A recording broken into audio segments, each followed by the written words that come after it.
के खुफिया एजेंसी को टेलीफोन कॉल्स टैप करने की इजाजत देने का नोटिफिकेशन इस्लामाबाद हाई कोर्ट में चैलेंज कर दिया गया है। पाकिस्तान बार काउंसिल के मेंबरान ने इस्लामाबाद हाई कोर्ट में दरखास्त दायर कर दी।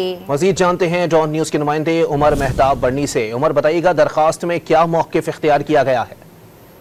जी बिल्कुल, पाकिस्तान बार काउंसिल के मेंबरान की जानिब से इस्लामाबाद हाई कोर्ट में दायर दरख्वास्त में कहा गया है कि नोटिफिकेशन जो है वो वजारत IT की जानिब से 8 जुलाई को जारी किया गया। नोटिफिकेशन में खुफिया एजेंसी को शहरियों की फोन कॉल सुनने, रिकॉर्ड और ट्रेस करने की इजाजत दी गई।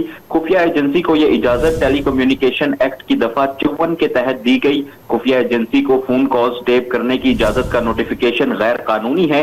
Investigation for fair trial act की दफा 38 इजाजत टेली कम्युनिकेशन एक्ट की दफा 54 को मनसूख करती है। Investigation for fair trial act कानून नाफिज करने वाले इदारे और हसास इदारों के इख्तियारात को रेगुलेट करता है।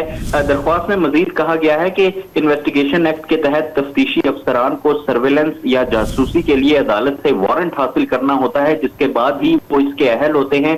दरख्वास्त में इस्तदा की गई है कि हुकूमत की जानिब से 8 जुलाई के नोटिफिकेशन को आइन में दर्ज बुनियादी इंसानी हकूक की शिकों से मुतसादिम करार दिया जाए और 8 जुलाई के नोटिफिकेशन को कानून के मनाफी करार देकर मनसूख या कलअदम करार दिया जाए।